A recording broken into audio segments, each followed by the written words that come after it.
You ready? Welcome, everybody, to the Heart of the Artist. I am your co host, Whisper Poet. There's my girl, Catalyst. Woo, woo. Hello. Today, we have with us the amazing poet Rose Gold. Welcome.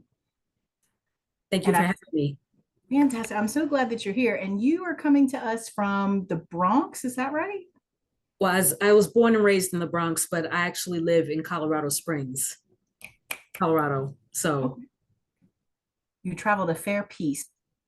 How did you go from the Bronx to Colorado Springs?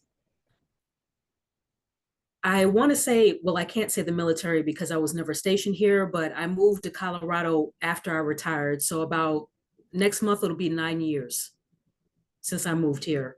So it's interesting. Were you a lover of the mountains prior to moving to Colorado?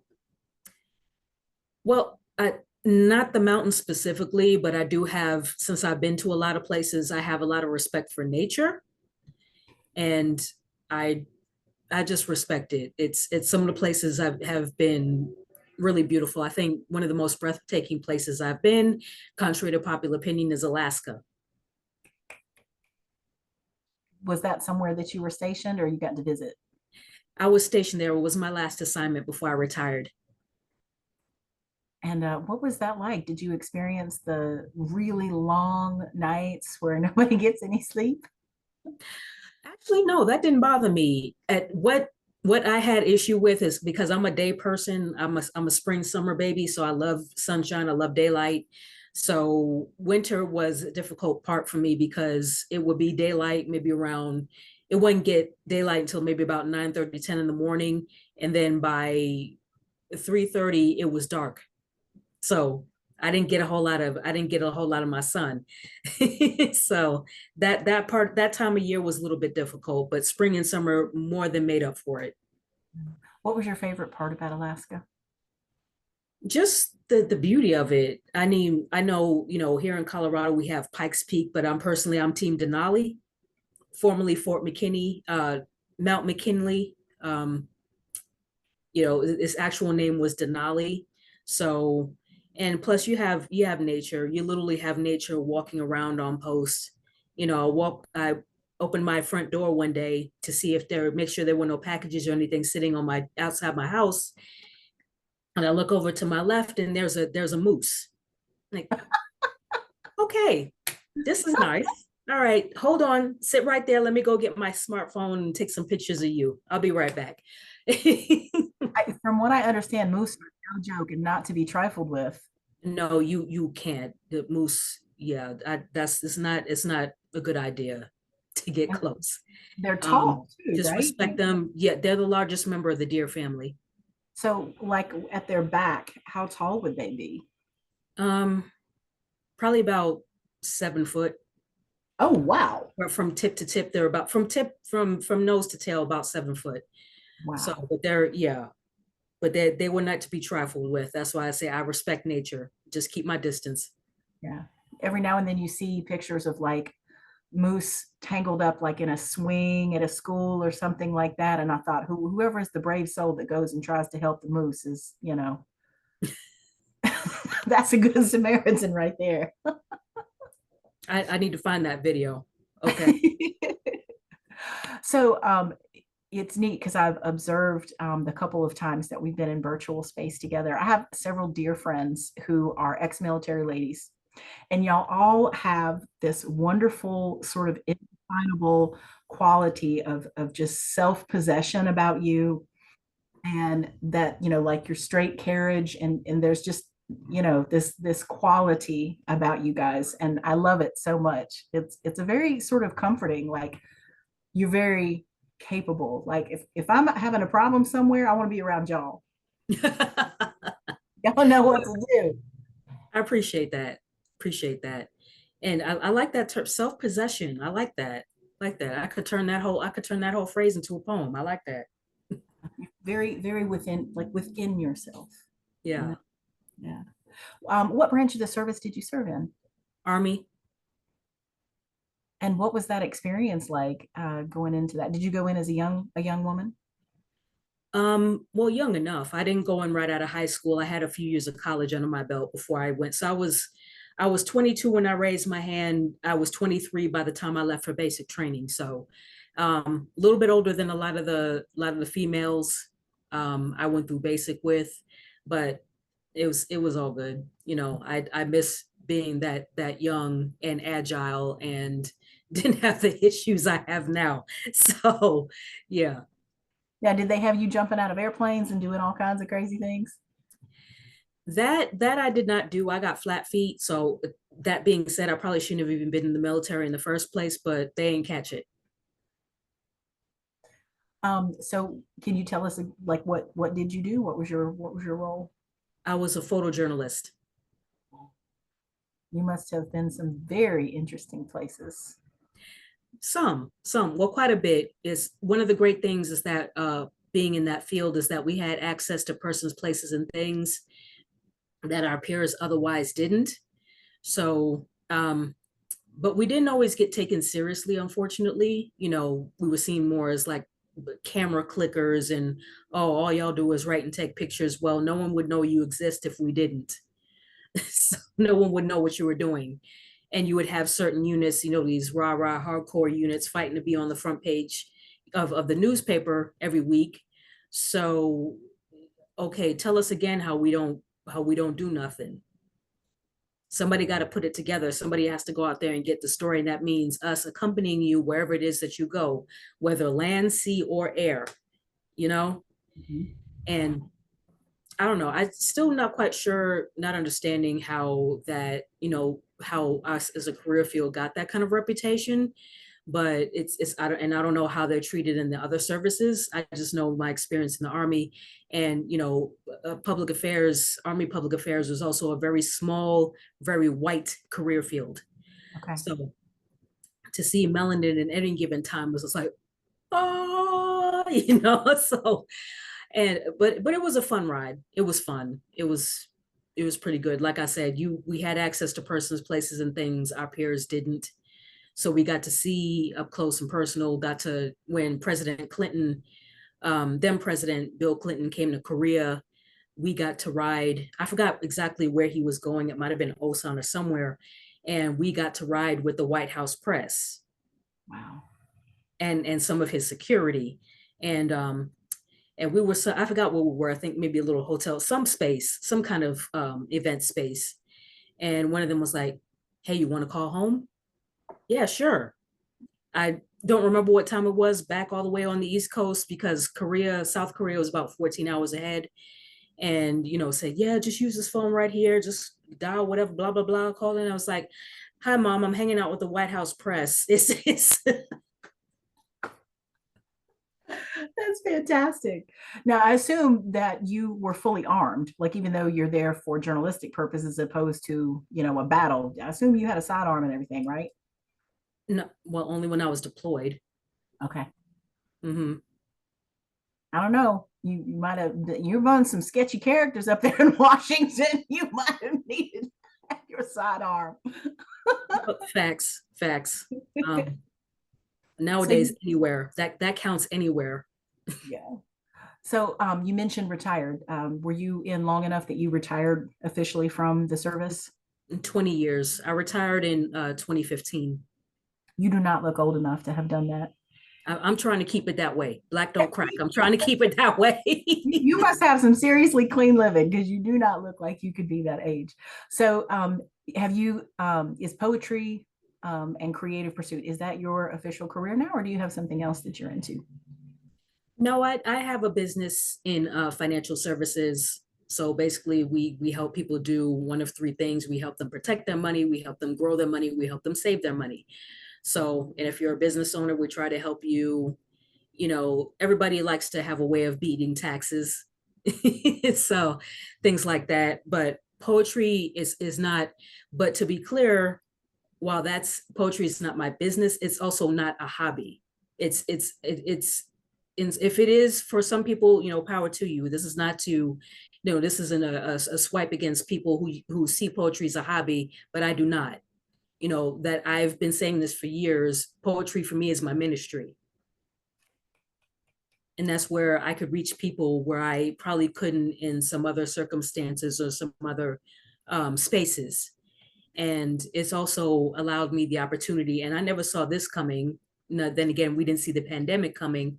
I was just saying before we started that it connected me to so many people all across the globe, no matter what your zip code is, what your time zone is, what country you live in, across, we've reached across oceans. And most recently, Marissa hosted her New Mexico Poetry Summit, not this past weekend, but the weekend before. And the beauty of getting to meet poets that you've only seen for the last few years, like this, to finally see them in person, reach out and touch them and hug them and hear their voices in person, it hits very different. It hits way different. And it's not so much, poeting, it's the connection in between the events, in between the performances, when you actually get to sit down and bond with people who share your art. And there's that, nothing beats that. Nothing beats that. I love that. So I think of photojournalism as being a very creative pursuit. Even though you're being given, your subject, right? Mhm. Still a creative pursuit, and then to go into a financial arena, which is not so creative. I don't know, unless you're getting creative with the taxes, which I'm sure you're not doing that. But were you always kind of finance minded, math minded, logical, linear kind of coming up? Well, math and finance, no. No. Um, Math was by far not my favorite subject. Rest in peace, Vanessa Little. She called herself a math head. So, math was her thing. It was not mine. Um, Originally I was supposed to be, well, actually being a photojournalist in the military, I originally came in to be a legal specialist. Okay. My undergrad degree is in criminal justice. So I figured join the military and work in that field, but they weren't the same. They weren't quite the same. So I reclassed into photojournalism, public affairs, as they called it. And it because I like to write. The photography is great and all, as far as capturing it. But if all I had to do was just write, I would have been fine with that too. And as you get higher up in rank, you're more of a supervisory role versus, always being the one running out doing the capturing the stories and things like that. But I I've always considered myself a storyteller. I wanted to capture life as it happened. And that was one way of doing that. That's one way of securing a legacy. That's also one of the main reasons I published a book, because you want something tangible. I want people who have supported me and who know me and who've heard me to have something tangible that they can carry with them, you know, throughout their days. And initially, as far as post-military life, I thought I was going to be a school teacher because my master's is in history. So I wanted to give back by being able to teach history and teaching the truth, Mm-hmm. not the stuff that was, force fed down our throats, K through 12. I wanted to teach my students the truth. Um, but it didn't turn out that way, just, I'm a prime example of man plans, God laughs. I say that I've been saying that a lot the past few years, but it's the truth. So that's how I ended up in the industry that I'm in. Um, but I still consider, I slip bits and pieces of history into some of my poems. So that way, that, okay, when I read this poem, I look back and try to find out what happened, okay, that particular year. Oh wow, Breonna Taylor, Ahmaud Arbery, who's George Floyd? What happened? So that gets people to thinking and listening and learning, provided God willing, my book doesn't get banned, that they can learn that way. And I've already started, I've already started working on my second book, but there's nothing like your first. A lot of us have dropped debut book babies this year. Yes. And it's just a very exciting time. No matter how many books I write or publish, there will never be any like my first. Well, speak on your book. Tell us about it, the genesis of it, the process of it, giving birth. I'm just speak on it. Okay, so the title of my book is Poetry is a Love Language, but the subtitle is But First, Let Me Tell You Something. And I was at an event the other day. Actually, it was a celebration of life for the friend's name that I just mentioned, Vanessa. And someone was telling, who's very familiar with my work, they've heard me spit before. When I told him the name of the book, he said, "Oh, yeah, that sounds like you. That's very you." For one, I've always believed that poetry is the sixth love language. We're all familiar with the five love languages, um, minus quality time, by the way. But I've always believed that poetry is the sixth. Not everybody is gifted enough or blessed enough to be able to speak poetry. And again, that's not a swipe, that's not a hit on anybody. And depending on what poetry is, it's left up to the individual what you think poetry is. And I was introduced to poetry when I was around my sophomore year of high school, when I heard about Langston Hughes and Audre Lorde and Claude McKay, and of course Dr. Maya Angelou and some other poets like that. And I said, "Wow, what is this? Why are we not learning about poetry in English class? This what they're saying, the way they're talking it's just it's unlike anything I've read before, you know." And I was just fascinated by it. And I tried my hand at it, just with little write little things here and there, but I didn't take it seriously because I never thought it would go anywhere. Um, Fast forward to my pre-military college days. I would write some things here and there if the inspiration hit me. Again, didn't think much of it, didn't think it would go anywhere. But then in 2014, a decade ago, he was just depositing into my spirit, like, "Look, I know you want to write fiction. You think you're going to be a fiction writer. You think you're going to be the next Terry McMillan and all of that. You think that you're going to write these fiction books and they're going to turn them into movies just like they did with Her and stuff like that." So no, I need you to go back to your original passion, which was poetry. So 2014, the year before I retired, still in Alaska, by the way, I started writing poetry again, little bits and pieces here and there between 2014 and 2017. Fast forward October of 2015, I moved to Colorado. It will be a year and a half before I found out that there was an actual spoken word community here in Colorado Springs. And I met, two amazing people, Dr. Rosina Bakari and Philip J. Curtis. They call me Midnight. I'm online as Midnight. Um, and I was at this little networking thing at a coffee shop, and them two started spitting. I was like, okay, I need to meet these people. And Dr. Bakari, she told me that there was a spoken word community here in the Springs, and I was like, shut up! They know spoken word community. This is Colorado. Do you know who we are? There's no spoken word community here. And I was very happy to be wrong. There used to be a poetry organization. I don't know if there still is, but a poetry organization called here in the Springs, and they hosted a monthly open mic on Saturday evenings, and we went to one, and that's how I met a couple of other local poets, and I spit two poems on that open mic, and I've been hooked ever since. So maybe fast forward a couple of more years, I said, okay, I actually would like to publish a book of poetry. I've been writing so much stuff, it has to go somewhere. But I was very discerning about what kind of poems I wanted to put in the book. I wanted to show diversity because we as a collective, we Black folk, we're not a monolith. So I wanted to show different layers of me, different aspects of me.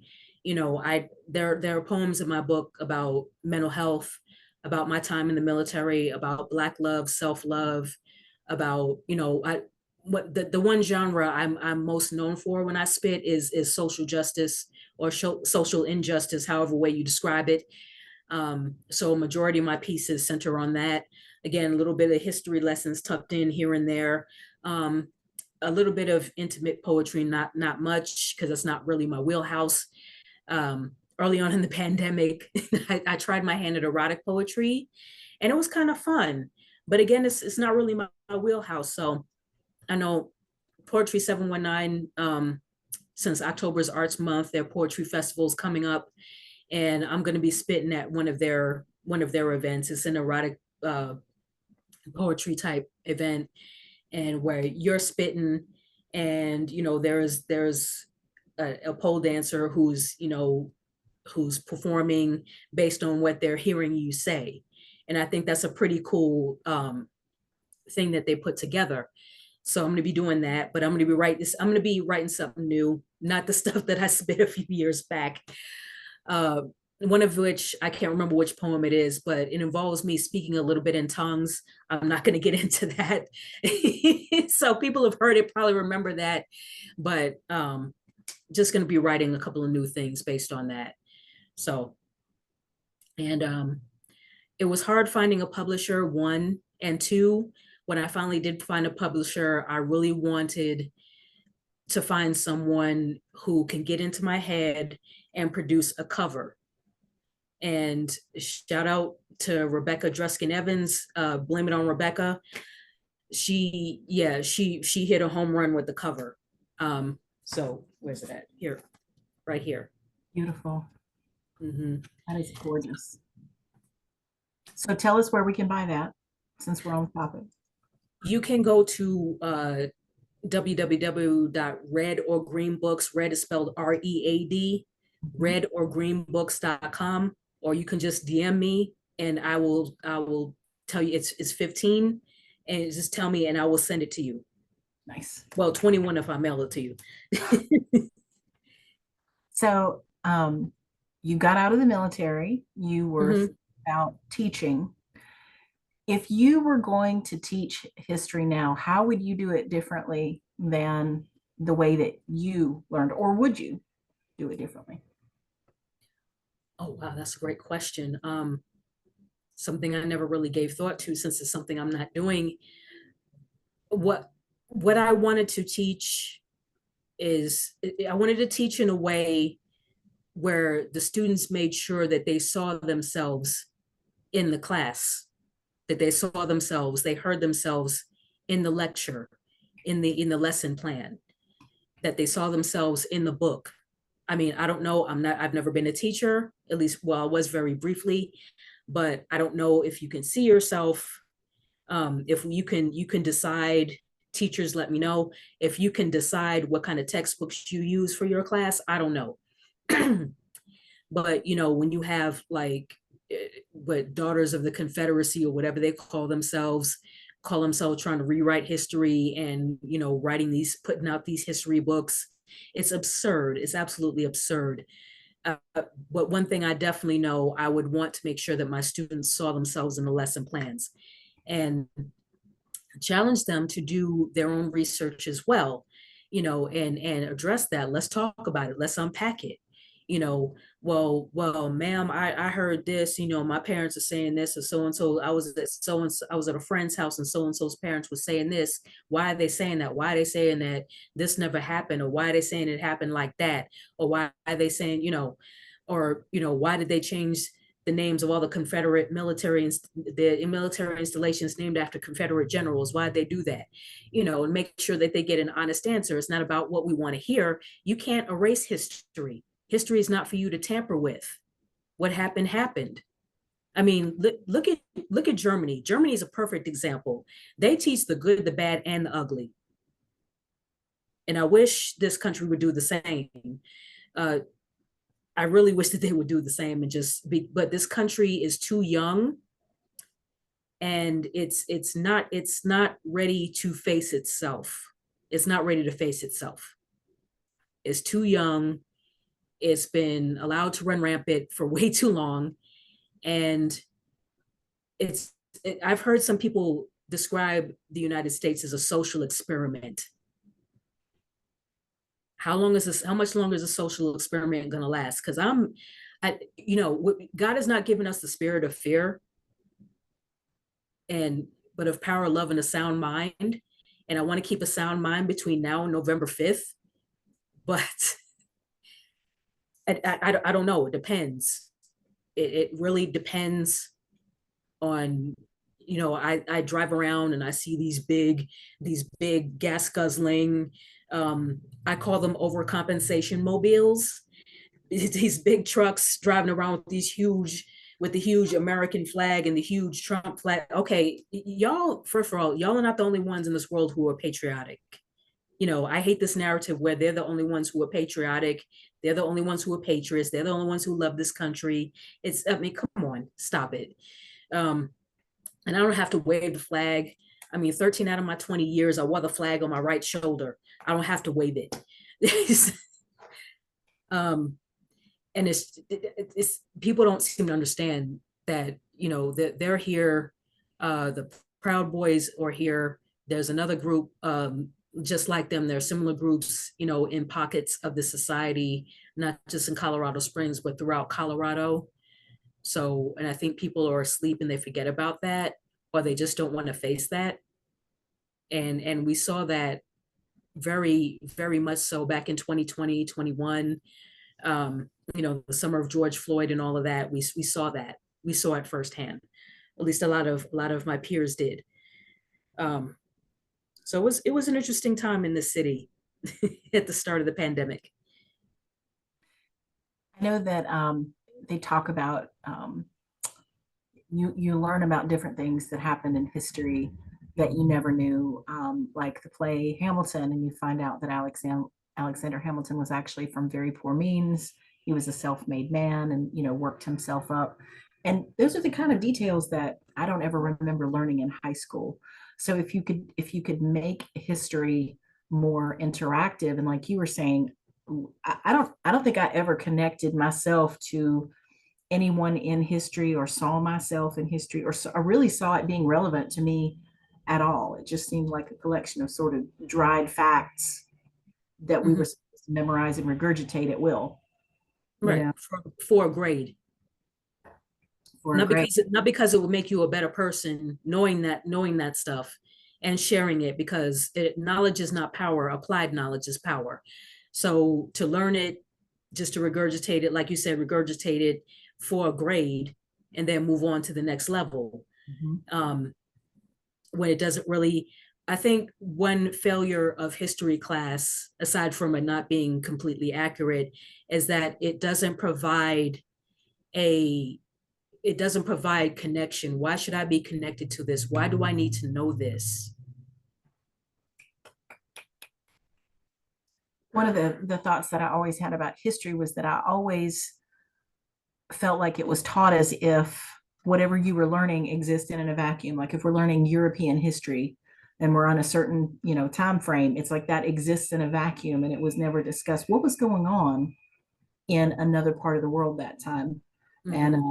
I always thought that would be if you could teach it holistically and look around the world what was happening, and you see that there were patterns, patterns of different things, like the Industrial Revolution that happened all over the world in developed countries. And I think that we might have a different outlook on the world.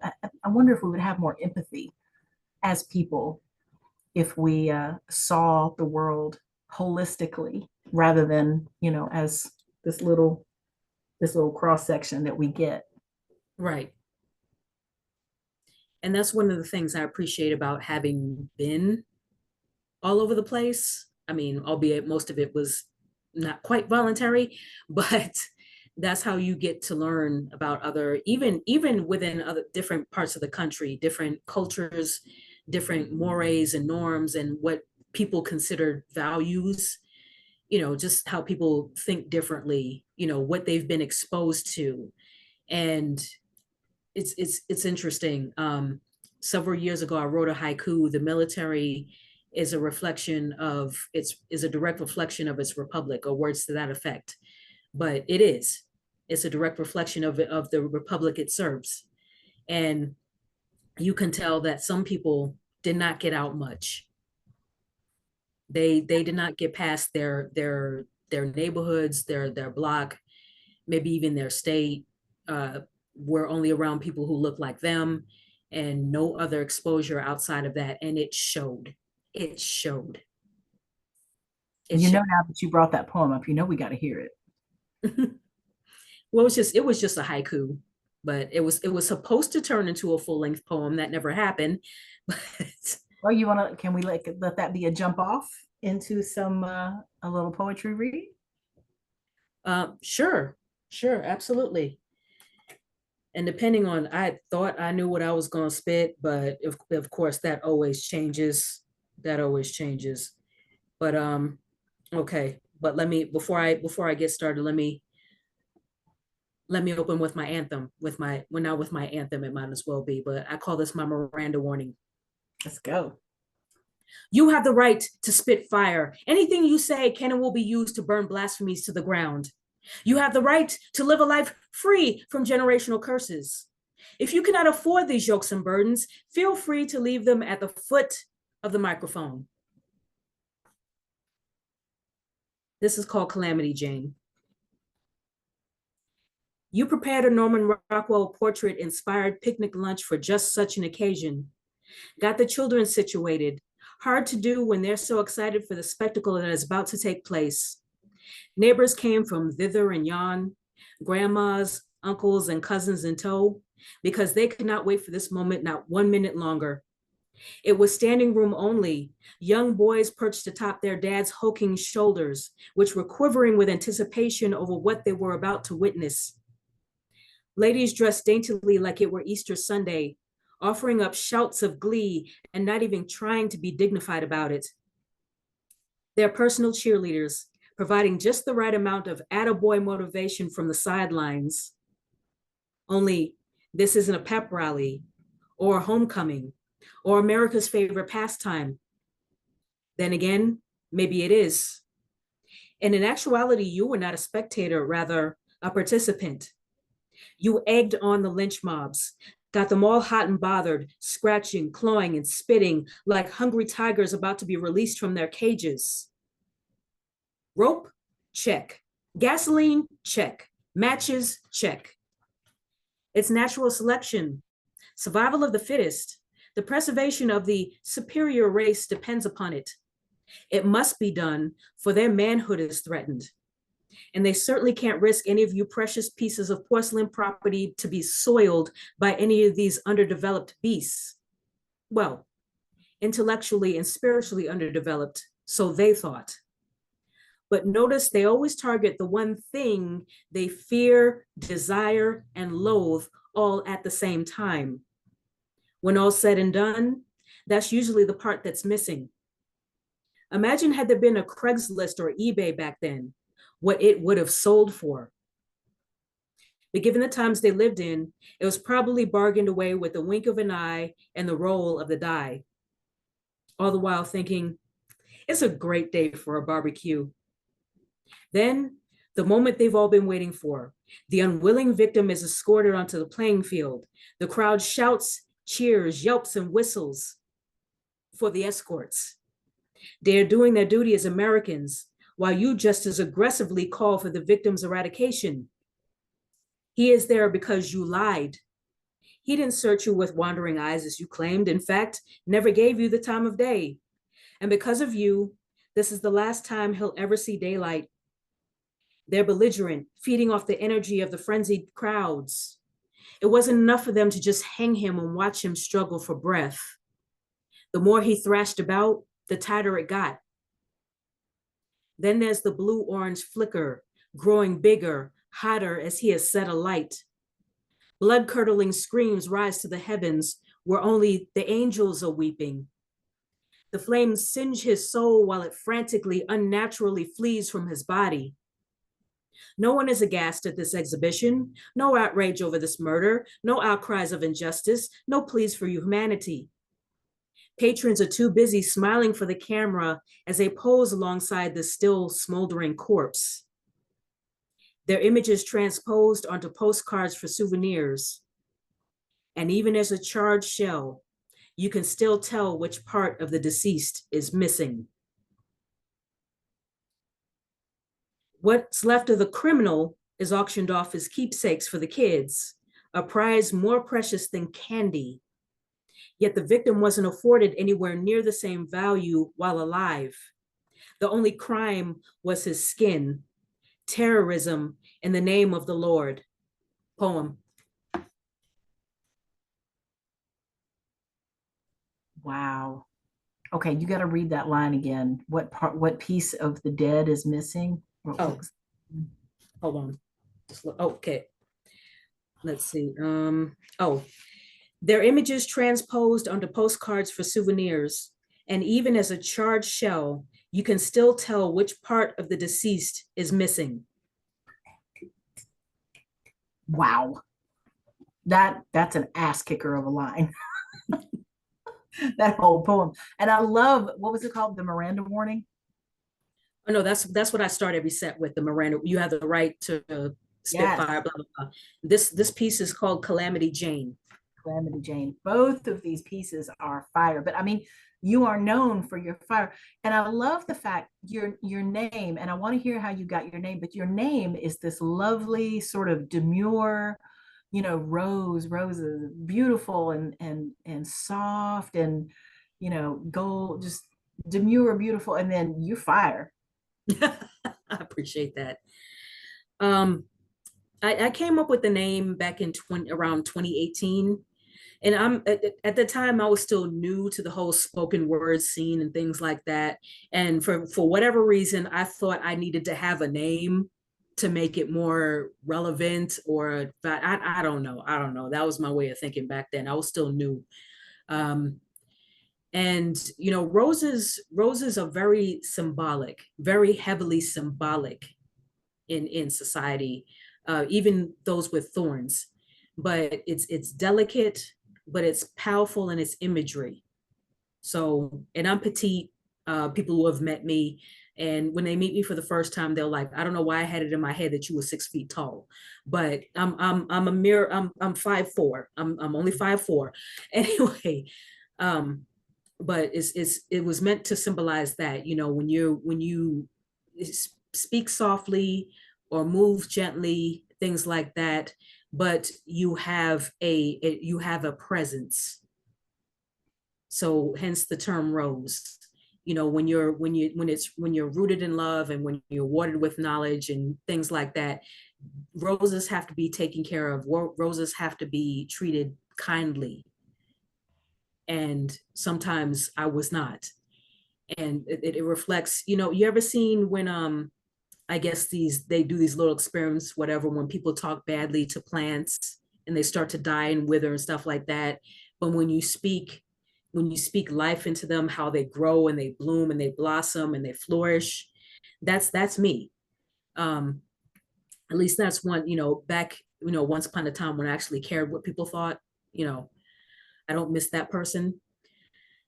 And where the gold comes from, gold, because gold is highly valued also, sometimes by the greedy. And it also needs to be taken care of, because if it doesn't, it tarnishes. Its value is based on how real it is. And what I want to give you, what I want to share with you, the words I want to share with you are more valuable than gold. So that's where the poet RoseGold came from. But I know when I first started using that name and I got more active on social media, there was like Rose everything, from somebody's pet puppy to a piece of jewelry, or to somebody's name or somebody's handle was Rose something something Rose. So I'm like, dang, this okay. I definitely need to stand out. I definitely need to make sure that when people hear the poet Rose go, oh, you talking about her? Okay, not getting me confused with nobody else.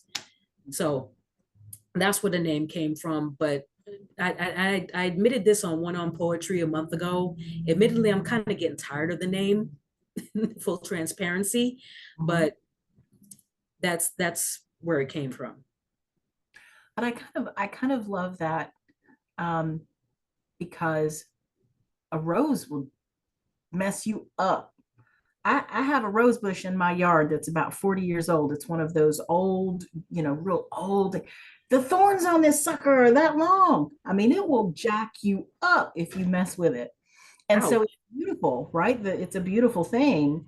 But it also has a protection, and roses symbolize protection. They have Mhm. other characteristics too, but in herb work, the rose is a protective herb. The petals and everything, they're protective. So, and you are a protector. You served our country. as a protector. So even if you're a little tired of it, it feels like it kind of is in lockstep with who you are. I appreciate that. I received that. I received that. And the poem I just read, Calamity Jane, my mom told me she read that. Now my mom is I'm the youngest of three, and my mom is, God willing, in December. She's 96, God willing, in December 97, and she grew up in the Jim Crow South. And I didn't get a chance to ask her this on the phone, but she told me that she read Calamity Jane 3 times. I think she kind of shook by it, but she read Calamity Jane in particular 3 times. That told me something. Can you talk about the lesson that you internalize, or the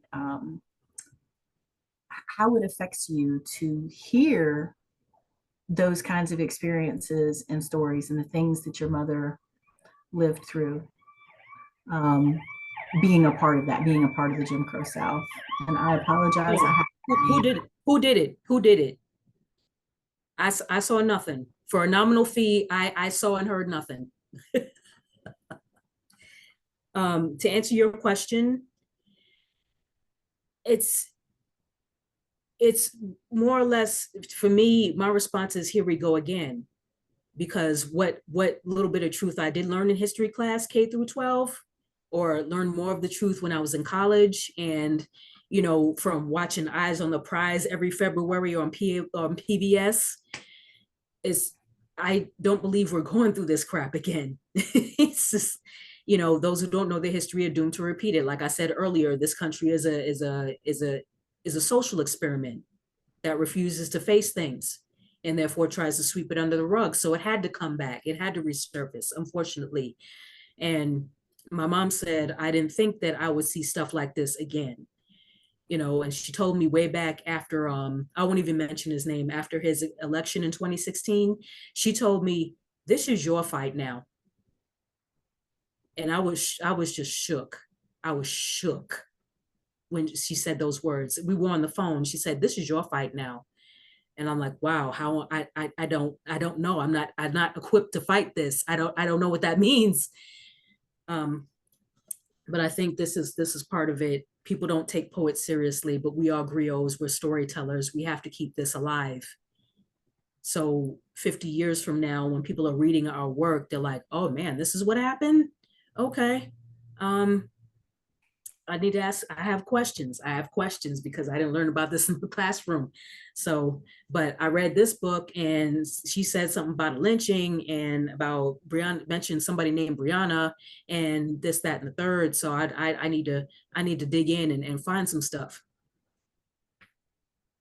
You mentioned earlier, being, a young person in history class and having this feeling of, this is not correct information. What does that do to your mind? I mean, you're sitting there listening to all of this, and your history is not being represented, and the way that everything's presented is skewed. Like, how did that make you feel? Horrified. Just going back to, what little I could remember of K through 12, I'm 52. What little I can remember of K through 12, something that my mom said that they used to sing along in class, Christopher Columbus sailed the ocean blue in 1492 or something, some crap like that. And how we were so brainwashed by the misinformation that we were spoon fed. The horror of going back K through 12, going back through all of that and what we learned. And I'm horrified by it because in recent years, I've had to unlearn it. I've had to unlearn it. I've had to unlearn it. And how so easily fooled we were to accept it. That's what's horrifying. So all these people out here in other pockets of the country who are being misinformed or disinformed, I can see that. in them believing what they believe, because for so many years we believed what we were taught, only to find out that it's not true, that Mhm. George Washington was not this great man, that he, they all owned slaves. They were not these, that they're not my founding fathers. um so Does it does it create a situation where you feel folks can feel disenfranchised from their own? I mean, because this is your country, it's our country, it's all our country, but did you feel kind of disenfranchised from it, like just not seen, not heard, not a part of it? did I feel disenfranchised? Well, speaking for That, myself, not that, really. that the narrative was incorrect. Well, that the narrative was incorrect. That not, I wouldn't say disenfranchised. I, I would say betrayed. I'd say betrayed. I feel like I feel like there is such an opportunity for teaching and learning. Um, as a white person, I didn't have anyone telling me this side of the history, right? So now as an adult, I'm plugged into poetry community. My world is not monochrome anymore, and I'm learning so much that I did not know before. Hmm. And so I listen and I'm like, how do we not know this? How I don't even know what to say to it. It's so vast. I don't even know how to react to it. Hmm. How does that make you even feel hearing me say that to you, that like I didn't know? Well, I mean, I'm not sure if I'm supposed to elicit any kind of feeling, but I mean, I can't say that I'm surprised. So how do we come to a holistic understanding? How do we redress that imbalance? To be honest, I don't think we ever will. Not in this space, not in this country. I don't think Mhm. we ever will. I think Jesus will come back before we even reach an understanding, because people are not willing to have the conversation. It's too much. Mhm. Uh, People think that when you try to broach the conversation of things like that, that is somehow an attack on their existence. Is somehow a personal attack on them. You know, so it's. I don't think that's. I'm sorry, but I don't think that's going to happen. Mhm. Well, you certainly have the ability to influence with the words that you're speaking in your poetry, and I hope that you continue to speak on that and share that. Um, it needs to be said. It needs to be said by as many voices as can open their mouths and say it. And we have a responsibility. So as griots, we have that responsibility, and it's not one that I take lightly. It's not. It's just like I tell people this. My poetry is not your entertainment. Mhm. It's not entertainment. I'm trying to tell you something. I write and I speak for a reason. I was Mhm. given a mouth for a reason. I was given a hand to write for a reason. So it's we have a responsibility. Yeah. I was in a poetry space a little earlier this afternoon, and it was shared that there was it was a black man that discovered America, and I have a terrible memory. I cannot remember his name, but they were talking about this, talking about Christopher Columbus was, the first European person to set foot in America. No, it wasn't. It was this other man, and he was a black man. And I was like, wow, what, really? I didn't know that. Like, how did I not know this? Why is this not spoken? Why is this not said? Hmm. And it just makes me look at all of the information that we were fed coming up, and now I'm like, well, what was true and what wasn't? Hmm. It's kind of it makes you feel like the earth kind of shifts on its axis. You Hmm. know, kind of like, you go to the movie The Matrix, right? And you come out of that going, what's real and what isn't? Um, to find that you have been spoon fed incorrect information your entire life and that narrative has not been inclusive of everyone. Right. It's, it's just kind of so be able to listen to your words, all of the people that are in space sharing stories, sharing histories. It is. I cannot even just tell you the gravity of it for myself, and I know that it's the same for a lot of other people. Um, it's just so important. Hmm. You need to write that second book. What's the second book going to be about? Just a continuation of my poetry. So I've already identified a couple of pieces that'll be in the second book, but to me, the rest of it hasn't been written yet. Mm-hmm. But I don't write, just to be clear, I don't write just with the intent to publish. I don't write with the intent. I mean, there's a whole lot that I've written that hasn't been shared. And I'm sure a lot of poets share this sentiment that a lot of stuff we've written has not, that we have not shared. It wasn't meant to be shared. Mm-hmm. So I feel like the big gist of my second book has not been written yet, and I'm glad. And there are probably other different things I like to do with the second go around. But like I said, there's none like your first. That's a beautiful thing. Is poetry therapy for you?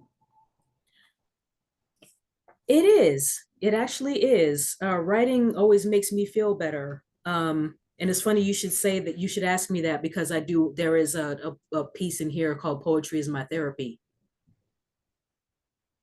Would you like to share it? Of course, poetry is my therapy and my ministry. You will find me in the pews and the pulpit, confronted by a congregation of souls that crave audience. I try to hear him over the handicap emojis and the hearts bursting in air, the contents of which return void, save for them hemorrhaging all over the virtual microphone. What is their wish today? To be scorched by the verbs of this burning bush, or remain parched, waiting for the super saber scribe to turn water into wine? The people genuflect on arthritic knees while waiting to receive his body and blood freely given unto me, my transgressions that are laid bare before them in revealing verse. Then stand back and observe the glory revealed in flesh, while spirit demands a refill and a warm heart in which to be housed. Because featureless winters are cold when no one is showered in accolades. You can always hear the rainfall, but the snow is silent. I sit with head bowed, crooked neck, wondering if I will finally receive deliverance through golden throated, self proclaimed, sent by God crooners, verbally sparring with their demons. Tongues are the weapon of spiritual warfare, played out by the body of voyeurs, watching the narrated gyrations to the point of near climax. Should we be ashamed or proud? That word may not have been for me, but I receive it, voicing my approval with incomprehensible utterances crowned by a flickering flame. What of those moments when the mental constipation holds you captive and the words refuse to reveal themselves? To whom do you pray? Where do you go for your release? When the contents of the collection plate are sparse, there is nothing noisier than being quiet out loud. But if you listen closely enough, you can hear the glory within. Will you not still love me in my silence? Poem.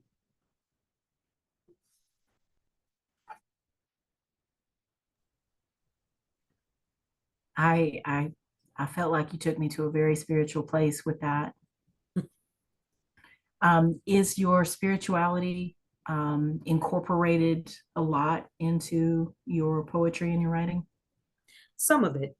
Like I said, the way I was very discerning when it came to the pieces I chose for this book. And as I mentioned at the beginning, we're not a monolith. So I wanted to make sure it covered a lot of different bases. And, faith and spirituality is one of them. Because, sometimes we do we do grapple with having one foot in the word, one foot in the world. It's where you just want to, okay, Jennifer, you didn't have to say it like that. That sort of thing.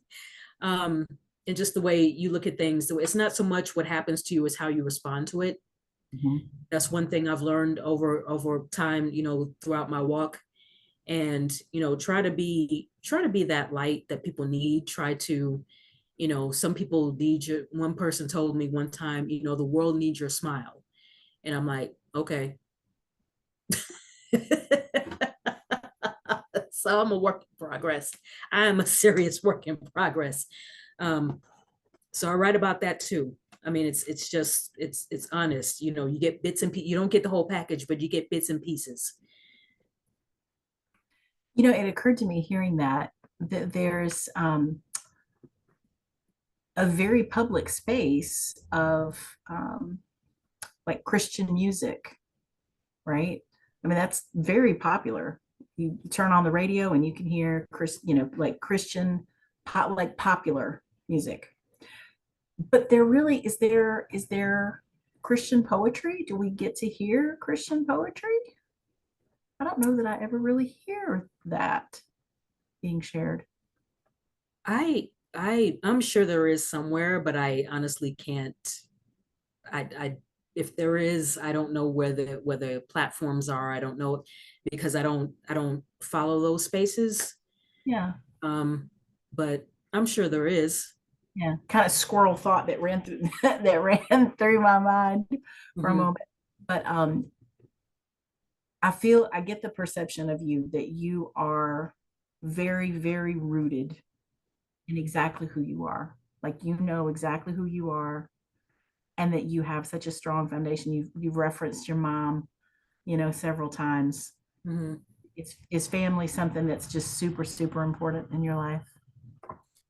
Well, it, family is important. I mean, you don't speak to everybody in your family. Being the youngest and being born, so late, is my sister is 7 years older than me, and then our big brother is 19 years my senior. So he and my sister-in-law respectfully are boomers. Mhm. Uh, so obviously different generations. But I said all that to say, having been born so late in life, there are a lot of relatives I don't even know or never got a chance to meet. But family is important for me, especially when it comes to preserving their legacy, because as far as the Thomas family goes, my mom, she's it. She's it.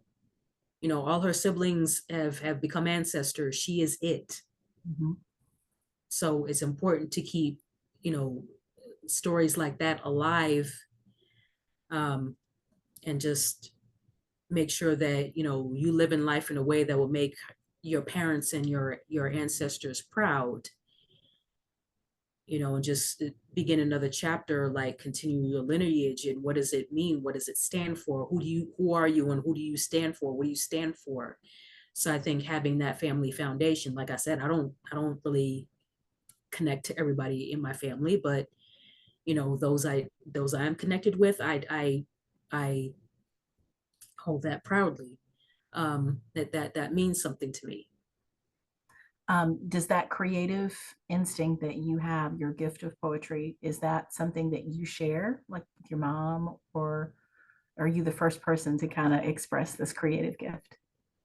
I'm not the first. I'm probably one of the few that's been published. My brother told me one time about how, I think it was, I don't remember if it was at elementary or high school, and he wrote this really cool story that was really good. And I think at one point, maybe the teacher didn't really believe that he wrote it, which, of course. Anyway, and I remember my sister, she showed me a poem that she wrote, uh, in homage to Princess Diana. Princess Diana she just died, and she wrote a poem dedicated to her. So I mean, it is in the blood. I don't know if my parents wrote anything or whatnot. Unfortunately, I don't know. Um, Dad's been deceased since 2001. I have a matter of fact, the very first poem after the Miranda warning is a piece I wrote in honor of him back in 2001 when he passed. So I wanted to make sure he was in here. This poem almost didn't make the cut for whatever reason, no particular logical reasoning, but it almost didn't make the cut. Um, but I said, yeah, I gotta put him in here. Could we hear that one? He was a Jersey boy, died hard Knicks fan, and if you were a New York Knicks fan in the '90s, you definitely died hard. Could we hear that one? I would love to hear that. Sure, this piece is called "Written in the Sky." Mine eyes have seen the passing of another sunset, giving way to successor twilight and its celestial pearls. I see you, Dad. You're a star now, illuminating the road to forever. Show me the way to Alpha and Omega. This world is lonely. Daddy's little girl is merely a big baby without her right arm. No one to curse our valiant boys in blue and orange. They traded Chris Childs the other day. There is no balance in my constitution, as a fraction of my spirit left all time and space, cradled in the bosoms of cherubs. Emerald Isles saw Stevie's inner visions, amaretto hued, easy like Sunday morning. Danced with the rubber band man, sallied forth through earth, wind, and fire. Florsheim shod, creased, cuff-linked, labored until the edge of night under the cloak of nocturnals. No need to look beyond the horizon to find you. Here is your success story. You didn't make it to the mountaintop, but through me you reached the apex. So it is written. Poem. So, like I said, my dad and I were both diehard Knicks fans. I don't follow them as closely as I did years ago, but I follow them on social media, their official website and things like that. But I mentioned several different artists because the holy trinity of artists playing in the house or in his car growing up were Stevie Wonder, the Commodores, and Earth, Wind, and Fire. So I made references to all three of them in this story, and I reference in a lot of poems. I reference song titles or song lyrics or whatever the case may be. Emerald Isles, he had hazel eyes, so people used to ask me where I got my eyes from. I'm like, got them from my dad. So that's that. So different references. If people really knew dad, they would hear certain things like that, and he'd be like, okay, yeah, that was your dad. So that was my homage to him. Were you a daddy's girl? Yeah, kind of. Yeah, I guess you could say. Yeah, because he would take me some places here and there. There were some things that, again, families aren't perfect. There were things that were told that, oh yeah, I'll teach you to play tennis, I'll teach you how to drive. None of those things happened. But anyway, um, and I was mad at him for a very long time after he passed, because he passed from lung cancer, congestive heart failure, but he smoked. So, and I remember, like, October of 2000, I came home for a 4-day weekend. It was Indigenous Peoples Weekend. And that weekend was my 10-year high school reunion. And a couple of days before I came home, my sister called me. She said, I just wanted to prepare you that dad is now, he's breathing with the help of oxygen. And, I wasn't used to seeing him so frail, and, that in the way that I saw him. And mind you, my mom had to deal with this, taking care of him when her baby brother recently passed away. So didn't really get a chance to mourn him because she's taking care of dad. So yeah, I was mad at him for a long time after he passed away. I'm like, couldn't you have just tried to quit? Couldn't you have tried? It's, right after chemotherapy, like right after that, as soon as he got back home, he would light up again.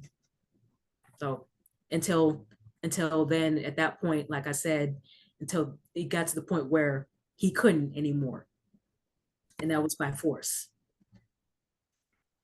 Yeah.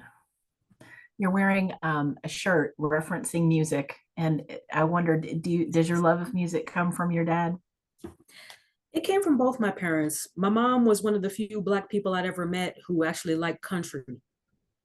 I'm like, that's why I drew the line after country and heavy metal. Although I love 80s music, so when Twisted Sister came out with We're Not Gonna Take It, that was my jam. I don't care who you are. That's um and so a little bit of Van Halen, whatever. We're not a monolith. I listen to a whole bunch of stuff. So hi, Miss Stacy. Stacy Dyson in the house. Thank you for being here, sister. I wanted to address a question in the chat. What makes you smile the most often? Oh wow, great question. Um, just the fact that I've come a very long way in life. It just having that just knowing who you are and knowing whose you are and the gifts that you were given and the people that have been placed in my path that have been such a blessing to me in my life, and the fact that I enjoy writing, I enjoy listening to music, I enjoy just being able to hear other people express themselves and seeing them live their best life. If it's well, provided that is true. You know how a lot of things on social media ain't true. Um, just the fact, just looking outside, I'm looking at the window right now and it's a bright, beautiful day. Like I said, I'm a spring summer baby. Um, I am an enemy of the pumpkin spice cult. I'm telling you that right now. I don't care. I don't dislike fall, but I love spring and summer. So that's what my season is. I'm all about the Crown and Coke. I'm all about the margarita. Don't bother me about no pumpkin spice. Leave me the hell alone. I will fight you. I don't care. So so just That's fantastic. I love it. The pumpkin spice cult. There is one. Yeah, you hit that one on the head. There is a pumpkin spice cult, and they're out there proselytizing hard. They're working it. And margaritas. Yes. So what is your favorite variety of margarita? How you like yours made? it's got to have the salt around the rim. Just got to have the salt around the rim. Um, so it doesn't matter whether it's on the rocks or whether it's blended or whatever the case may be. The word escapes me right now. Just I'm all for it. But actually, a nice glass of whiskey, some good whiskey, and thank you, Rich. Back in Albuquerque, he introduced me to Japanese whiskey, chef's kiss. So, or a nice glass of wine. That's so margarita is not even in the top three to be honest. But we talking summer, we talking cold. Got to have one of those. So Rich is out there hawking whiskey. I love that. So Do you have any catalyst? I hope that is not pumpkin spice in your mug. she wouldn't stoop. She wouldn't stoop. No, no Um, pumpkins. do you have any poems that you talk about whiskey or any of the alcohols? Do I? Wait, It wait. seems like when people invoke whiskey in a poem, good things happen. Um, that's how much I've written. I over the years, I can't. It's that I'm sure I mentioned wine in a couple of pieces. I don't recall whiskey. Not to say that I haven't, but I just can't recall in the moment. Doesn't spring to mind. But right, if you think about like who have you heard with, it seems like just shenanigans occur when somebody starts going down the path of invoking whiskey in their poetry. I They mean, yeah. I mean, Lord knows there's enough to write. I was in the military, so there's enough to write about when it comes to alcohol. Yeah. I bet that is there a interesting off the wall story you can share about your time in the military? Who? Um, um, legal or illegal? Because I know we're recording. I was gonna say that's up to you. I leave that to you. I'm here for it, whichever direction you go I in. know when I was stationed at the hotbed of testosterone, formerly known as Fort Bragg, North Carolina. Um, a lot of keg parties, a lot of keggers. I don't know where they got the kegs from, but they got the kegs. So, um, you really making me think because I'm trying to recall back to at least back in my earlier days, my earlier time in the military. Let's see. Um, I remember going to PT formation and people reeking of alcohol. I remember, let's see, fights at the club. Yeah, you gotta have fights at the club, especially when you station overseas, because that really makes us look good in the eyes of people all over the world. Um, let's see. I I have a just, question for you about Fort Bragg. huh? I have a question for you about Fort Bragg. Okay, My that's no guarantee I'll answer it, but go ahead. okay. But I have family from that area. And so Uh, I would come down to visit them and I would drive through. There's this long, long road that goes through Fort Bragg. And on either side of that road was just like forest. And every time I drove through there, I would be like, I wonder if there are people out there, like, behind ditches and bushes looking at me driving through here. Do you know the road I'm talking about? I wish I did. I left there in 98, in the middle of 98, so it's been a long time. And I try not to, especially being a woman with melanin, I try not to be anywhere near the woods because, bad things have been known to happen. But yeah, that I affectionately refer to it as the hotbed of testosterone because it was, at the time it was the among the largest army installations. And it was the home of the airborne, home of the famed 82nd Airborne Division. A lot of testosterone, a lot of bravado, a lot of machismo, a lot of patriarchy. Well, that was all throughout my career. A lot of patriarchy, a lot of misogyny. But there were some good guys that I got to meet and got to know that I felt safe around. Mm-hmm. Some emphasis on the word some, Mm-hmm. but it wasn't really until after I retired that I realized, wow, it was a very dangerous place for us. Mm-hmm. It really started to hit me after I retired. Can you speak on that? Can you elaborate on that a little bit more? Well, in one of my poems, I refer to, and I could actually read that one. In one of my poems, I talk about how when you arrive at a new duty station, someone sounds the fresh meat new booty alarm. It's like people know when you're the new kid on the block, you're the new person. So all of a sudden, all this unwanted attention swoops down on you, and you feel like you literally feel like a piece of meat. Mm-hmm. You feel like, there's how it's how dangerous it was. And when you go to a club and you have some idiot there with a camera, a video camera, trying to get up your dress and things like that. And other things that have happened, and worse things have happened to people I know. um it's it just didn't really hit me because you go from place to place to place to place, you do your job, you deploy into harm's way, you come back, you just want to live, you just want to just do the rigmarole of everyday living, and then you retire, and that's not part of your life anymore. And that's when it really settles in, it really settles. That's what I meant when I said it didn't really hit me until after I retired, because I didn't really give myself time to stop and think about it. Mm-hmm.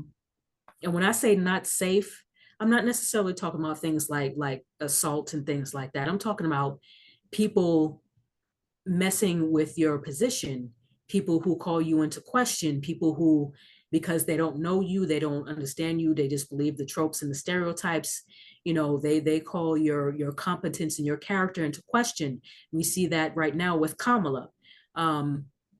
So it's things like that. So when I say not safe, I'm not always talking about physical safety.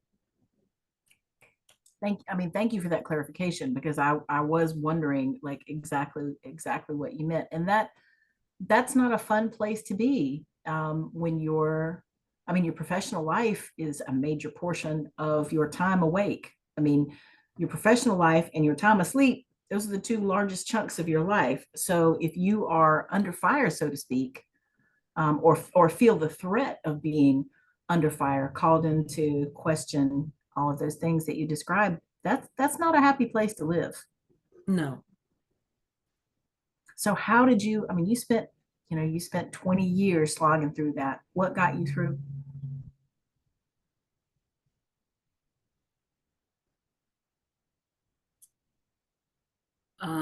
I liked it, so I kept relisting for it. I kept seeing where it is that I can go, and the people I met, whom I'm still friends with to this day, the experience I've gained, the places I've been, and God was obviously watching. He was obviously there. So that's really all I can my memory can recall right now. I mean, there's no really big answer to it. Has Do you feel the military has evolved at all in the way that women are treated? I don't think I'm the right person to ask because, like I said, I've been retired for 9 years. Yeah. I've been away from that life for 9 years. So I honestly am not the right person to ask. I like to hope it has. Sure, but who knows? Yeah. So, do you write every day? Nah, I got stuff to do. I mean, if I'm not writing poetry, I might. I also journal. So Okay. every now and again, I don't journal every single day. Matter of fact, I think my last entry was probably it was probably like mid last week. So, but writing every day, I think I'm more like the thrill of writing every now and again, every so often when something comes to me. But I can't stand it when something comes to me when I'm doing like 75, 80 on the interstate Mhm. and I can't pull over to write anything down or there's nobody with me. I'm like, hey, write this down real quick. Record me real quick. Um, so no, I don't write every day. I don't think I ever, well, except for, the few times I participated in the 30 and 30 during National Poetry Month. I stopped doing that a couple of years ago. It's like, look, I got stuff to do. It's a lot of thinking involved. But writing every day, when I was doing that, it kept me on my toes. It really gets the creative juices flowing. Mhm. But I just like to be surprised by my own brain when something comes to mind and I'll write it down before I lose it. Yeah. It might turn into something. It might just be a little haiku. It might turn into a full blown poem. It might Mhm. just be one sentence um, that I write. Sometimes I tend, part of my writing style is I could come up with a phrase or a sentence or a couple of sentences, and I will write an entire poem around it. Or I come up with a title. And I know a lot of people, I've met a lot of poets that I don't give my poems titles. Okay, power to you, I do. But and I will write an entire piece around that title. So that's just method to my madness. I love that. Do you find that in your writing in your journal, do you end up with a poetry seed when you're writing in your journal, and does that end up in the journal? Or when you're writing in the journal, if you have a poetry seed, do you have like another place that you record the poems? How do you manage your writing streams of thought, and where you put them, what repositories you put them in? Oh, I got notebooks, which also means I got lots of pens. And I have I have notebooks specifically for writing poems. And if I don't have it anywhere near me, I got this bubba. So, and of course, it has that little notepad feature, and I write notes, just to make sure that like I said, that I don't lose it. And I'll come back to it if the inspiration hits me, if ideas and words start swirling around in my head, that's when it comes down on paper. And I could write it in a day, I could write it in a couple of hours. It might take me a few months, or maybe nothing's coming to me at all. I'll close the book and I'll leave it alone for a while. And like 2 months later, I come back and I finish the piece. I feel you about the notebooks and the pens. I almost feel like when we get our poet card that we also get like, here is your future office supply addict recovery card. What which poems do you have that have come from an inspiration that just hit you so hard that you just had to just do this thing and it just came out of you like that, like a bullet? Mm, mm, okay. Um, this poem was brought to you by the letter P. It's an alliteration piece, and I wrote it maybe I wrote it in the late spring of 2020, and that came out of nowhere. I'm still not sure what the inspiration for that is, but I just wanted to try my hand at alliteration pieces without completely spazzing, making my tongue spasm out. And that's another piece that almost didn't make it into the book for whatever reason. I don't know why. You're gonna read it, right? This poem was brought to you by the letter P. Pardon this interruption. Good evening, Mr. and Mrs. America and all the ships at sea. Newsflash, our planet is in peril. Perplexed? Ponder living in a perpetual state of panic, previewed as prey by persons who painstakingly pursued you as their favorite pastime. To them, it's a constant state of play, a simply puerile state of mind. Plainly put, their persistence pushes them to be persuaded by their perverted sense of pride. Thus, your complexion, a symbol of perfection, is in direct violation of Articles W, H, I, T, and E. While pelted by the media's projectile vomiting, promoting the practice of character assassination, pride pleads for them to pull you apart and peer into your soul that attempted to escape from your fetid corpse that they left hemorrhaging in the streets. Punished disproportionately in the classroom, trauma in the pre-K, palpitations riddle the hearts of chocolate cherubs portrayed as pint-sized felons in waiting, pursuant to the school to prison pipeline. So you see, all is going according to plan. Yesterday was the day to start practicing your Huey P. Black Panther pistol grip. Today is not the day to lose your religion, but to start planning insurrection and revolt, and to purge patriarchy like the pussies you were plucked from at birth. The time has passed for the peacemaker. We no longer seek reconciliation from those who purloined our persons and property. Where is your passion? Did you use it all up for the pledge? Well, make a promise to your own self that you will not go quietly into the night, paralyzed into inaction by fear. Instead, quicken your pace. Pass me the mobile so we can record the furious styles of Millennium Revolution, pulsating at a fevered pitch. Then pause for effect. Poem. What? And your delivery on that, it's so just searingly sarcastic. It's fantastic. It's fantastic. So that came out of nowhere. I mean, that just you're sitting there and just boom. Yeah. The part where I say attempt to escape your fetid corpse that they left hemorrhaging in the streets, that's in reference to Michael Brown. When they left his deceased form out in the hot street for about, I think it was like 4 hours. They left him laying out there. Yeah, in direct violation of Articles W, H, I, T, and E. Yeah, yeah.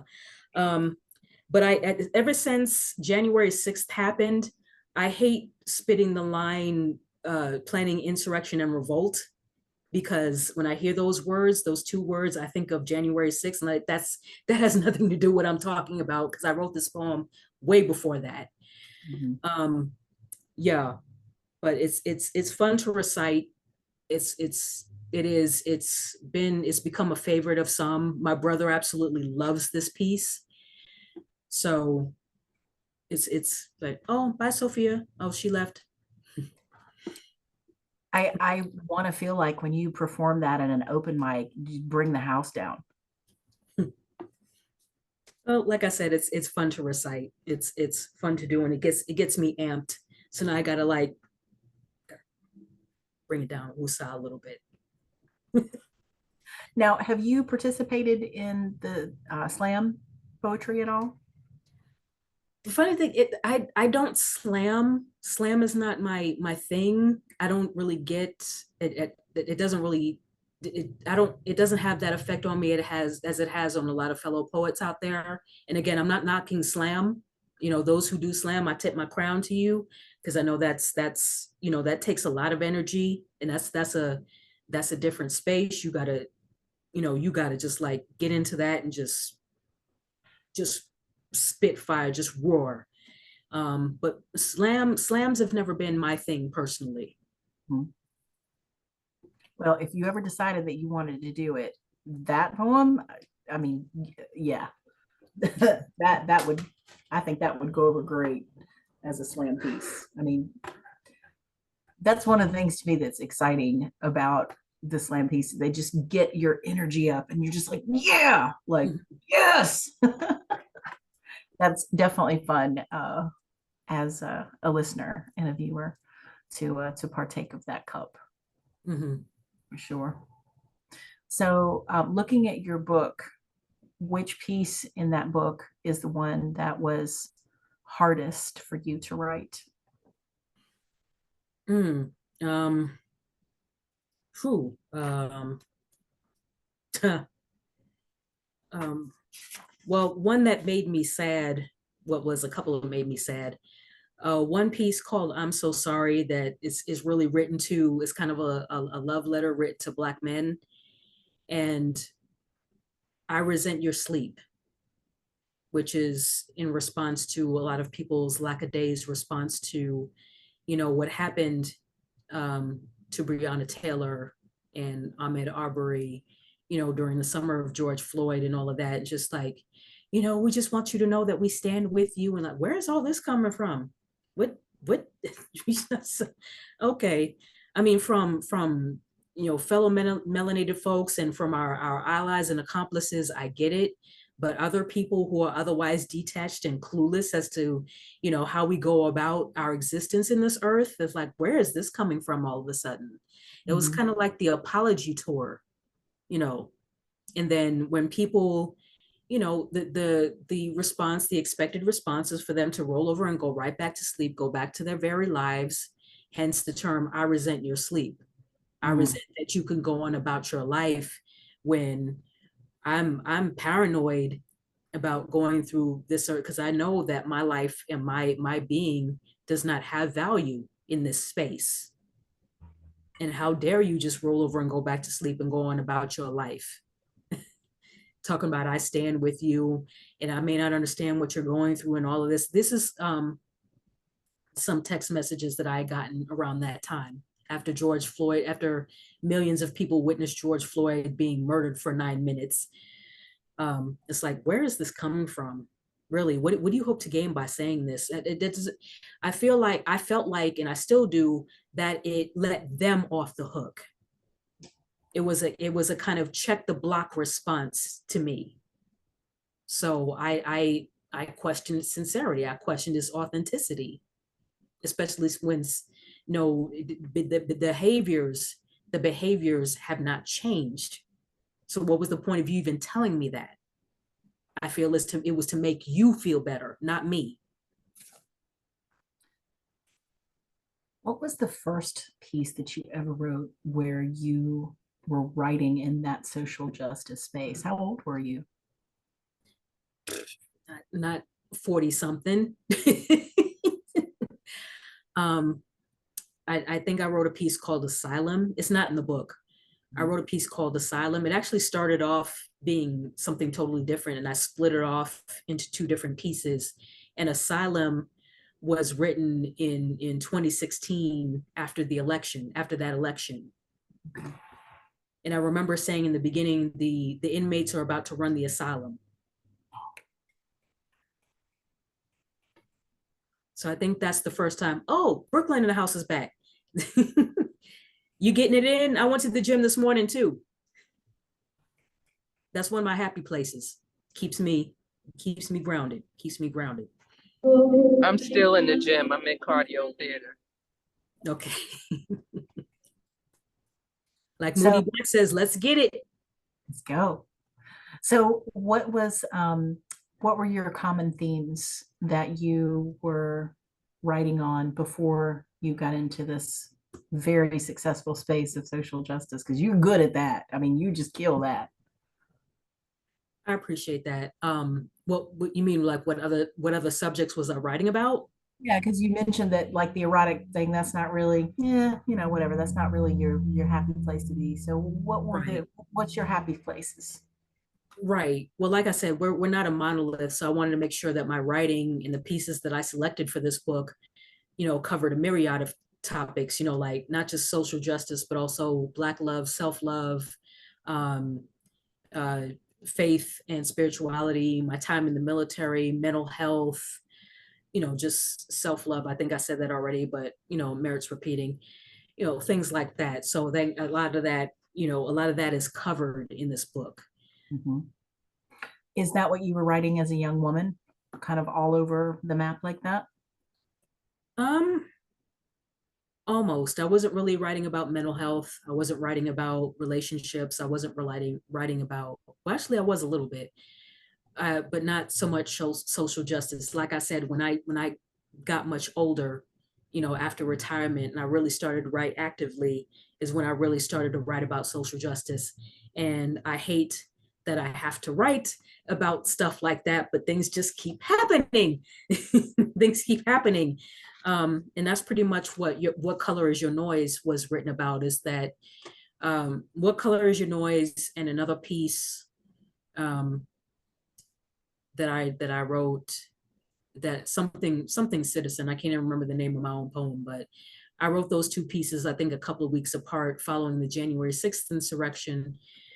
Um, but what color is your noise? The target audience for that piece was my fellow griots.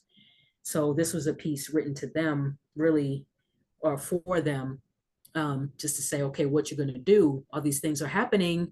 Life keeps happening, and it keeps happening to people who look like us. So how are you going to use this gift that you have? How are you going to use your voice, your pen, your keyboard, whatever the case may be? What are you doing? Um, so I could spit that piece if you want. Okay. And going back to what I said earlier, I reference some of my poems, I reference song titles and song lyrics or whatnot. And speaking of which, if you're a Tribe Called Quest fan, today marks 33 years since their brilliant sophomore album, The Low End Theory, came out 33 years ago today. I'm a huge Tribe Called Quest fan, so I had to put that out there. Anyway, okay. In the immortal words of the GOAT, MC Light, hot damn ho, here we go again. Back to the lab with pad and pen, armed to the teeth with fodder from the very latest in American foibles. I have to admit, sometimes I wish this rogue nation wouldn't supply us with all this ammunition, because, you see, I'd love to waste time writing about kittens and puppies and fluffy clouds, but it's easier to craft lyrics of disdain about the things that hate me, like America, and the prodigal sons and daughters of the faux revolution mercilessly lampooned on the lines of this page. But at the end of the day, will it truly bring change? I say again, will it really and truly? Mr. Cook, you told us a change was going to come. It's been 57 years since you've blessed us with those words, Mr. Cook. You promised us. See, change didn't arrive with Obama. It missed the connecting flight to hope. I can be quoted as saying the pen is a weapon. Perhaps, if I were to jab it into my opponent's jugular or poison their drink with my ink. I'm not the 60s hippies planting carnations in the muzzles of military police rifles. Sorry, Father, but that's not how this flower wants to exercise her power. I don't want to continue being a part of this predictable plot twist where they shoot, we die, we rage, they lie, they no charge, we cry, we hashtag, we wave BLM flag, we get bitter, we black Twitter. Then they get to return to their regularly scheduled racism. Therefore, I assume my fighter stance and keep my ear to the streets in anticipation of the next failed insurrection, because that first one was just practice. I'm telling y'all, right? Y'all know this. The first one was just a rehearsal. It was a dry run. And I keep my ear to the streets in anticipation of the next failed insurrection. Forget prayer posture. There's nooses swinging in the breeze, and the Wu-Tang Clan told me to protect my neck. Cooter and them still mad that Reconstruction was not our destruction. But so not sorry, you cannot deconstruct melanin. How can they still find our radiance so abhorrent? Why, Roy Ayers said, everybody loves the sunshine. Yes, I do wish that one day they'll grow tired of being the foil for my art. But there they go again with that smack, that so much stank, that trash talk, that diarrhea of the mouth. One has to wonder why they sit on their asses and not their faces. Wrathful because we aim to curb their blonde ambitions, intent on eclipsing our rays of light with their rancor. Fragile and atrophied because they never exercise that muscle called accountability.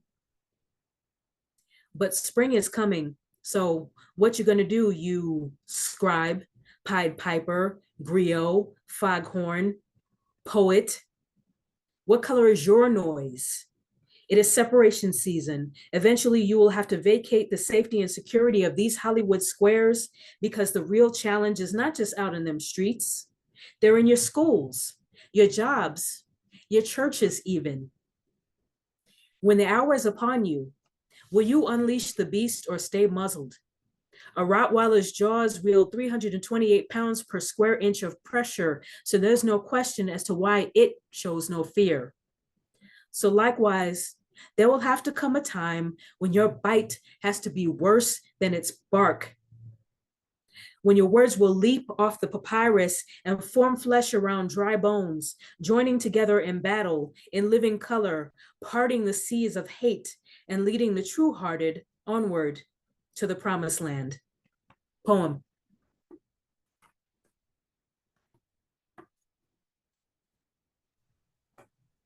Oh, Miss Stacy, you talking about the the piece about the Montgomery Brawl? That might be in the next book. Might. I was gonna ask you, do you have a poem that after you wrote it, you were like, that is the essence of me, like that, because I mean, obviously all of our pieces are parts of us, right? But sometimes you write a piece that just feels like it encompasses so much that it's just like representative. Is that piece for you? I was really proud of this piece. Yes. This was going into the book from the beginning. Yeah, that's a fire piece. Heck yeah. Do you want to read the one that Stacy was referring to? Oh, if I can find it, it would take me a minute to find it. Oh yeah, Erica, Augustine. Yeah. It would take me a minute to find it. But there was another piece that I was gonna read that goes back to what I was saying about women and safety and stuff like that and how we're portrayed. Is how much more time do we have left? We're kind of getting on to where we need to wrap it up. So like if you want to read that one, and then if you can find that other one too, maybe finish out with those two pieces. Okay, cool. This is how to be reminded you're a woman in 30 lines or less. No particular reason I chose the number 30. It's just a random number. Lord knows we could go on ad infinitum all day, but how to be reminded you're a woman in 30 lines of less. Number 1, smile. It can't be that bad. Number 2, how come you're not married? What's wrong with you? Number 3, he likes you. Therefore, you are obligated to like him back. Number 4, well, you don't. So suddenly now you got an attitude. Number 5, your confidence and assertiveness are mislabeled as aggressive or rude. Whereas if you had a dangling participle, you would be regarded as, wait, what's this? Confident and assertive. Number 6, you arrive at your new duty station and immediately feel like someone sounded the fresh meat, new booty alarm. Number 7, you ain't got no man, so oh, you must be gay. Number 8, your name is. Number 9, Calm down. Number 10, males can make songs all day about bees and hoes and videos featuring scantily clad females around them while sliding credit cards up and down a woman's crack. But someone does a song about their own bodily autonomy in praise of the power of their pussy. They're the devil incarnate. Number 11, a Starbucks barista sees your blue ID card, that's retired ID card, and assumes your husband is the service member, not you. Number 12, when two old white men for some reason are irrationally impressed that you can combat park, i.e. back into a parking space. P.S. I can parallel park too. Number 13, you couldn't possibly be a veteran. Number 14, you're too pretty to be in the Army. Number 15, you shouldn't dress like that. You'll distract the men. Number 16, well, what was she wearing? Number 17, and how much did she have to drink? Number 18, society measures your value based on whose arm you're hanging off of and how many children you bore him or not. Fuck you, JD Vance. Number 19, you shouldn't walk like that. You'll entice the men. Number 20, you're told in not so many words, you're better seen and not heard. Number 21, someone said respectability equals silence. Me grabs microphone. Number 22, women should not be pastors. Number 3, why, he couldn't have done that to you. He's a model citizen. Number 24, laws are made to destroy any and all control you have over your own body. Number 25, your intelligence is viewed as being uppity. Number 26, your abilities, skill sets, and aforementioned intelligence are called into question. Number 27, you were told by a peer in another unit that they would not take orders from a woman should one be put in charge of him. Number 28, objectification / catcalling / harassment / assault are the order of the day and should be accepted as a rite of passage / way of life.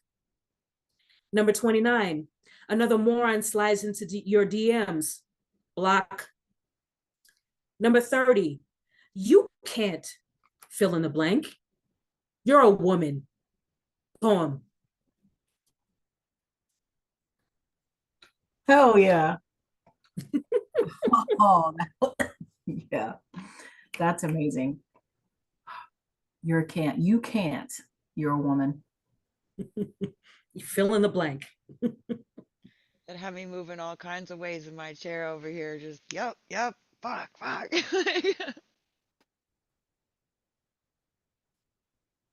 Okay.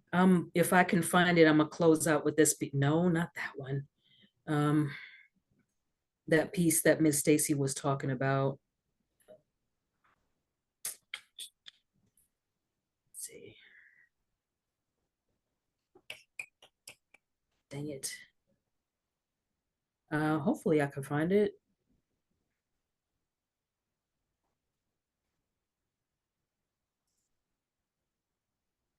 I have to go all the way back to August of last year.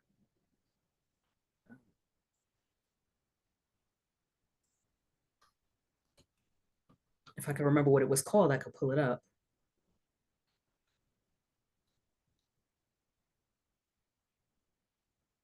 I don't know if I'm gonna be able to find it though. What I normally do is if I can remember a specific word that is not in many of my poems, I do a search for that word and then it'll pull up every poem that has that word. I don't know if you can do that or not, but that's normally what I have to do in my memo. I just want to, we were talking about rose gold earlier and roses, but we didn't talk about gold. But gold is virtually indestructible. Yeah.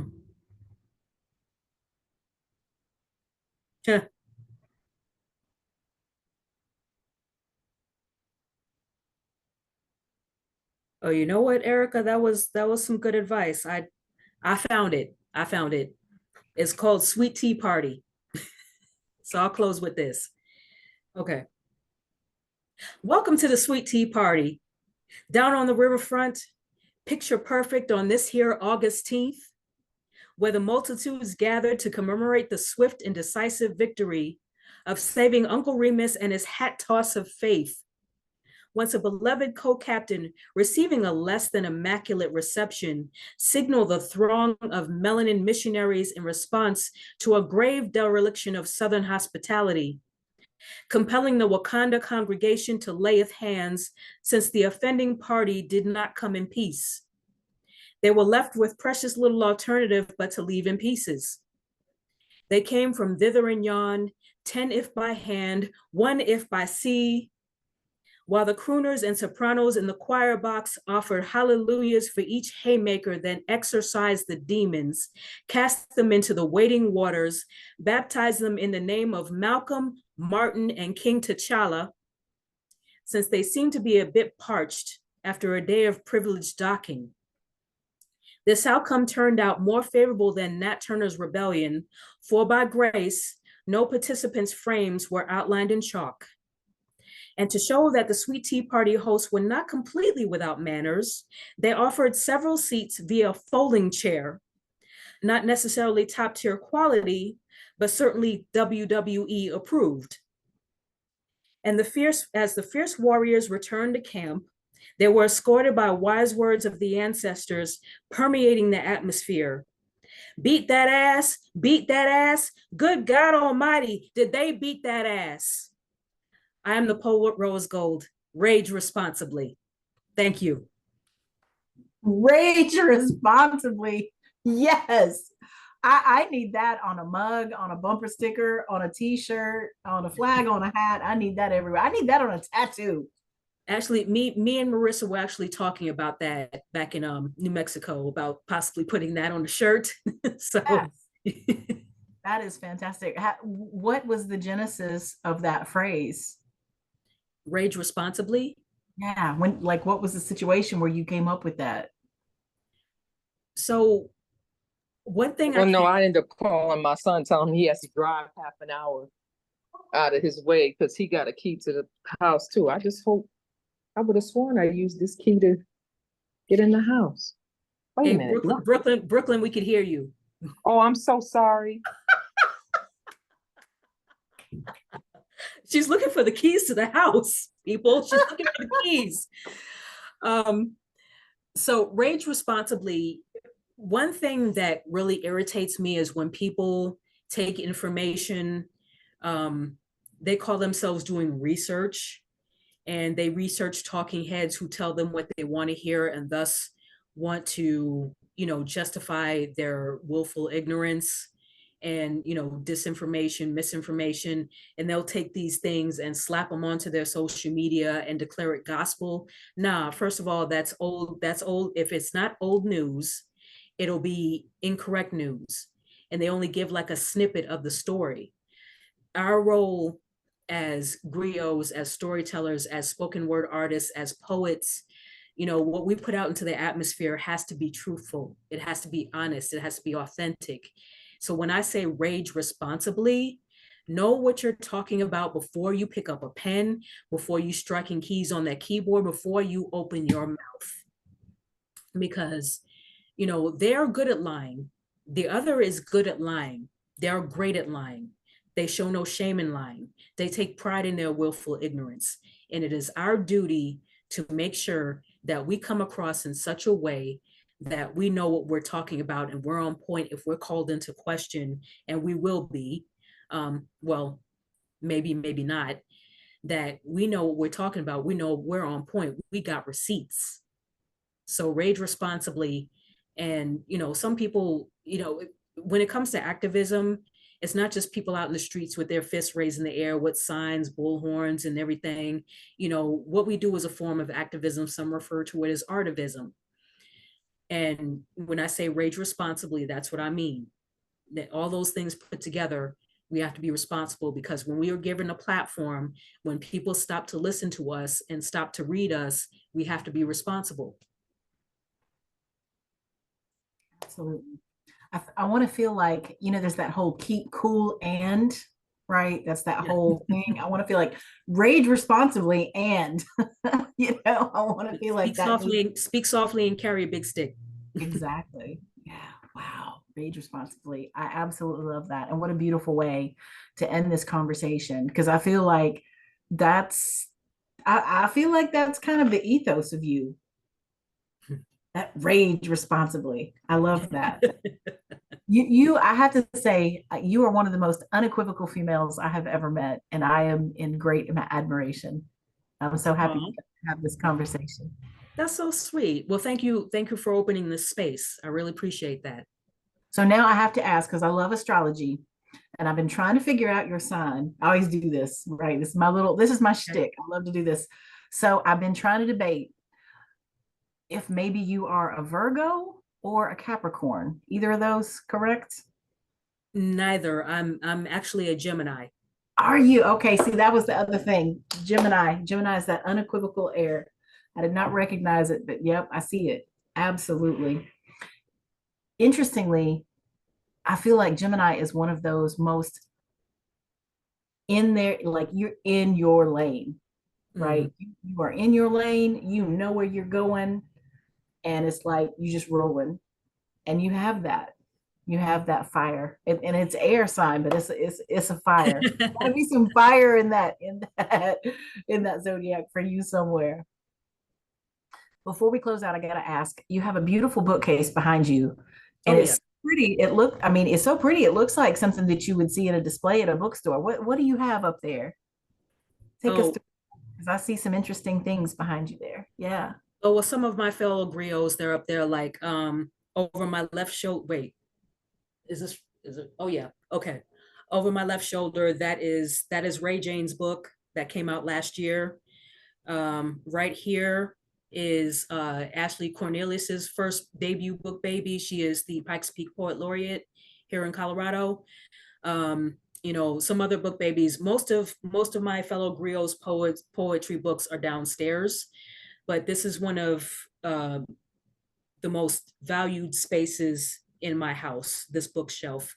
It's a little over 6 feet tall. Oh, and Sandy Shakes. That's her debut book, Baby, right there. So like I said, a lot of book babies dropped this year. Um, so but this is one of my most valued spaces in my entire house is my bookshelf. So Well, thank you for bringing us into your space and sharing yourself with us, and making yourself vulnerable. It's really appreciated, and I'm so glad to have had this opportunity to get to know you a little bit better. yeah. Catalyst always has such beautiful feedback and comments for people too. Well, I was so excited. Like, this has been so amazing. Just getting to know you a little better and know where that power comes from. And I can just see all the amazing things you're gonna do too. Like, oh, I've been swooning for like an hour and a half. And I know your poster was late coming out, but I hope you liked it. I think it's one of Oh the my pretty. God. So, yeah, I was telling Catalyst, I loved it. Oh, it's gorgeous. Yes. Well, Yes, I'm thank you so for that. glad. I So want to feel like grateful. we need like t-shirts, coffee mugs, something of these because they're so Mhm, beautiful.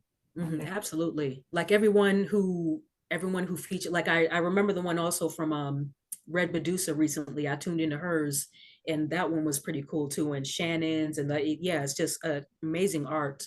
Yeah, I loved mine. Thank you. You're Yeah, very Catalyst welcome. has a gift with that. You totally do. She's just somehow she taps into that person's, ethos and just some pulls that out into this beautiful image. And it's just like, wow. So yeah. Thank you so much. Stacy Dyson, thank you for being here. Thank you for coming in. Driving Force, Wind Beneath Our Wings Foundation. Let's go to Sorrow. Let's go.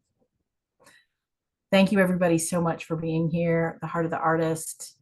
It's just been an absolutely beautiful moment, and I'm so glad that we are not, we do what we want to do, and if our interview goes for 2 hours, that is okay. It's our space. We can do what we want, and I'm so glad that we are not hindered by anybody else's rules, because I think the most amazing things come out of these conversations. So Mhm, thank you. absolutely. Thank you for being in that slipstream with us. It's a beautiful space to be. So until next time, peace, love, and poetry. Bye, everybody.